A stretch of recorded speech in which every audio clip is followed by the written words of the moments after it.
The pretty boy syndrome, when beauty destroys a man. Today I want to talk about a syndrome that has existed since the beginning of history, but has become extremely visible in our modern world. I call it the pretty boy syndrome.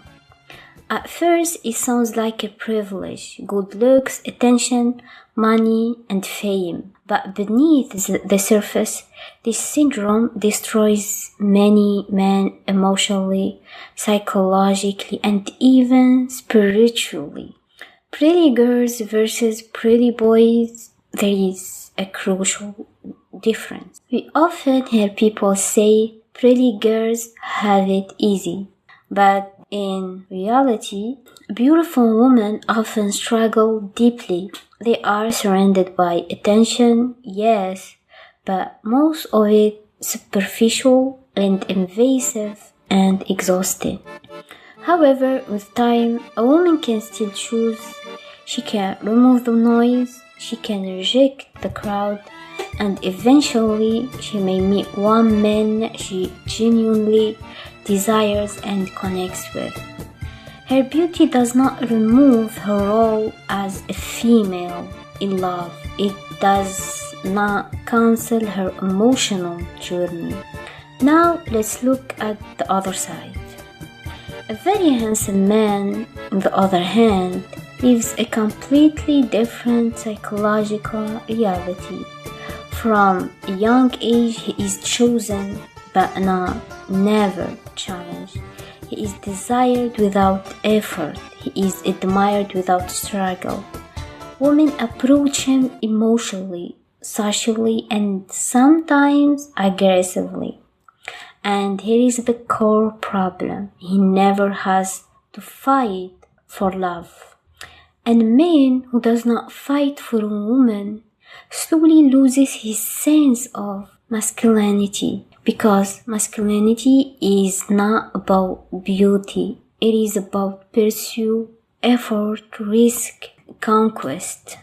A man becomes a man only when he desires a woman, when he feels like losing her, when he improves himself to reach her, when he earns her respect. But the pretty boy is denied this process. Women project fantasize onto him. They want to possess him, not to be won by him. They admire this boy, not his mission. Over time, he becomes passive, chosen, not choosing, desired, but empty inside. So what happens psychologically? At first, it feels like power. Then it becomes boredom, then confusion, then emptiness.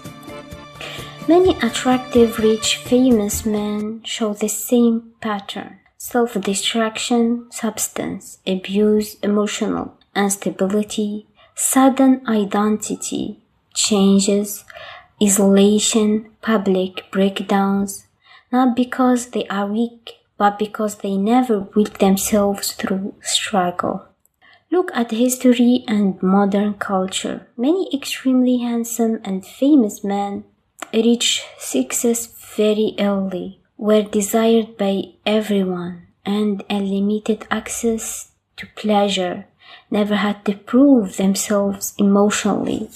And later in life, they collapsed mentally, disappeared, or completely reinvented themselves in extreme ways. This is not coincidence. Psychologists call this identity diffusion, when a person never wields a solid inner self because the world constantly validates the outside.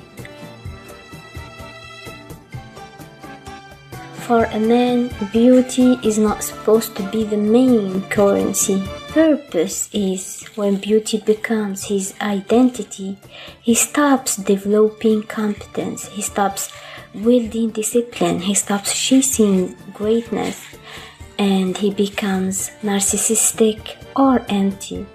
And when beauty fades, because it always does, there is nothing underneath. That's when anxiety appears, depression, and addiction.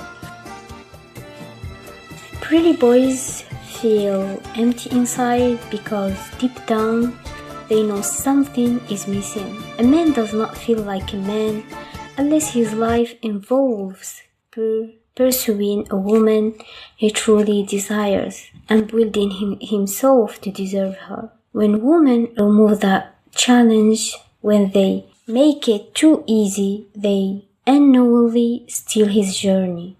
The paradox: women think he is perfect, he needs nothing, but what he actually needs is resistance, distance, mystery, the chance to earn love. Without that, the man turns inward, obsessed over himself, lost in validation, or chasing meaningless simulation. Final truth: the pretty boy syndrome is not about looks. It is about a man who was never forced to become strong. Beauty without purpose destroys man. Ease without struggle empathize them. Desire without effort feminizes their inner drive. And this is why throughout history, the most fulfilled men were not the most beautiful, but the ones who had something to fight for. Tell me in the comments what you think about the pretty boy syndrome, like I call it.